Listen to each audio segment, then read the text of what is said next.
How's it going, everybody, and welcome. This is Avedon here from Avedon Gaming, and today we're going to be taking a look at the Crusader, a variant build for the Crusader in Diablo 3 Reaper of Souls.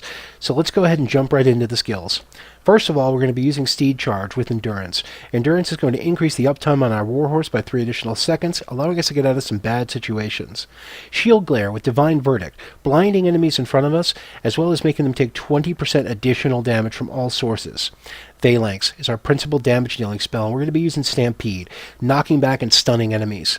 Laws of Valor with Unstoppable Force, increasing the group attack speed as well as giving us reduced wrath costs of all of our skills. Provoke, Too Scared to Run. Not only is it going to be another wrath generator, but it's going to reduce the attack and movement speed of enemies caught within. Akarat's Champion. This is going to be our principal survival spell as well as damage dealer. We increase our damage by 35% as well as reducing our wrath costs and giving us 150% armor. As far as our passives are concerned, we're going to be using Holy Strength, allowing us to wield a two-hander in one hand. Long Arm of the Law is increasing the active uptime of our laws, giving us quicker pony casts as well as the duration to be able to cast more ponies. Finery. Most of our gear is socketed, so we're going to benefit a lot from the increased bonus strength. Lord Commander is a must, reducing the cooldown of Steed Charge, which is nice, but principally giving us 20% increased phalanx damage. Now, as far as our gear is concerned, we're going to be using a 5-piece Akarat set, a con set. So, starting off with our shoulders, there is no damage buff that you're going to be looking for on these shoulders. So principally you're going to be looking for strength, vit, all res, and cooldown reduction. As far as our chest, we're going to be looking again, strength, vit, all res, and as much of a secondary stacking stat as you can get. Reduced damage is nice. On our pants, we're going to be looking again, strength, vit, all res, and whatever secondary stacking effects you can find. Boots are important. We're going to be looking for strength, vit, and phalanx damage. This is one of our 3 sources where we're going to be able to stack this. Next, we're going to be taking a look at our gloves. The gloves, what you're looking for is cooldown reduction as well as dual crit, increased crit hit damage and crit hit chance and strength. Stacking resist is a nice touch on this piece. As far as our helm, we're going to be going with the Leoric Crown specifically.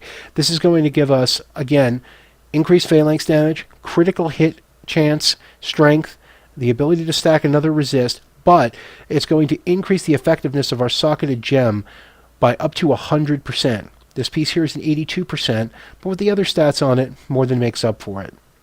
For a weapon, best in slot is the Furnace. Furnace is going to give anywhere between 40 to 50% increased damage against elites. You could stack 10% damage on this weapon, and if you're fortunate enough to already have a high percent damage, you can go ahead and also put cooldown reduction on this weapon, and by using a gift, add a socket back to it. The Phalanx Shield. This is an incredibly important piece. Not only does it allow us to cast Phalanx twice per cast, but you can stack Phalanx damage, and this is the 3rd piece that can do it, as well as critical hit damage, and or cooldown reduction, whatever you see that you can roll. So right there, our 3 cooldown pieces are our boots, our shield, and our helm. Now going through the other pieces in the build, you're going to need a Ring of Royal Grandeur, so it allowing you to run the set appropriately with 5 pieces instead of 6. The next ring you can go with is ideally going to be an SOJ for a physical, as well with a socket and cooldown. Now, if you can't manage that, a Compass Rose works great because it's going to allow us to have 5 primary stats.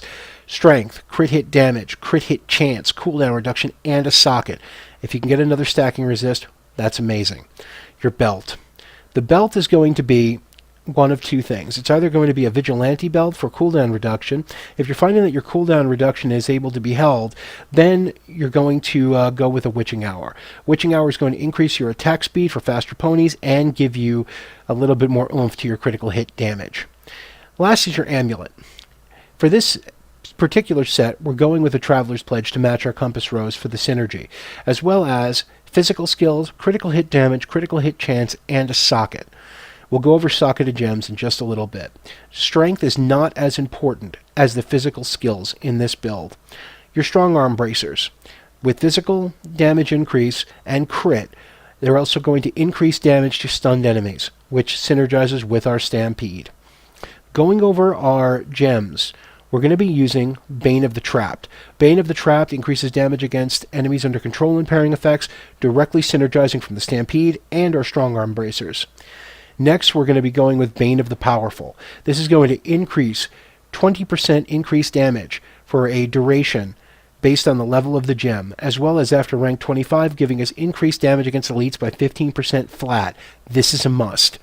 Gogok of Swiftness. This makes up a little bit for the for the casting speed you might be missing in your cooldown reduction. So, if your cooldown is a little bit low, the Gogok is going to allow you to increase it based on when you deal damage to enemies. So taking a look at the stats, we're looking at Phalanx damage increase of 65%, 45% from gear, and 20% from Lord Commander, and then as high of a physical damage as you can stack. Right now I'm at 38, but you can get that much higher with an SOJ. So we're going to take a look at some of the Paragon points in the build. Currently I am Paragon 627, but we'll go over the basics first. So, starting with your core stats, you're going to be looking at maximum wrath and movement speed to increase your mobility, and then the rest is a strength dump. Offensive skills, you're going to be starting with cooldown reduction, a must for the build. Secondly, you're going to be going with critical hit chance, critical hit damage, and then attack speed. Defensive skills, you're going to start with all res. Being a physical class, we don't gain an intelligence bonus to our all resistance, so we're going to need the all-res bonus. Next, we're going to stack armor, life, and then life regeneration. For utility, we're going to be starting with reduced cost reduction. This is a must for reducing the wrath cost of ponies. Next, we're going to be looking at life on hit, area damage, and gold find is just a would be nice. So again, we're targeting between a 54 to a 56% cooldown. So let's go ahead and take a look at the build in action. We're going to go ahead and jump out to the Fields of Misery just so we can see how this goes. So you have your Warhorse for your increased mobility. Let's go ahead and find a pack out here. So immediately popping Champion to increase your survivability, reduce resource cost, and damage increase. Now as this is going, you can see that our Gogok of Swiftness right over here is being charged up. This is giving us cooldown reduction to the effect of 57%, allowing us to maintain permanent Champion. Let's go ahead and engage another pack. You'll be spamming constantly between Provoke and Laws. This will give you increased wrath regeneration and reduced resource cost, allowing you to maintain spamming ponies almost indefinitely. What you need to watch out for in this build is as your champion is about to fall, make sure you renew it, because not only will you lose damage, but you become a lot more vulnerable because of the reduced 150% armor that you lose. Otherwise, this is an incredibly powerful build that allows you to maintain constant damage to both groups and heavy damage to single target enemies as well. So let's go back to town just to sum up.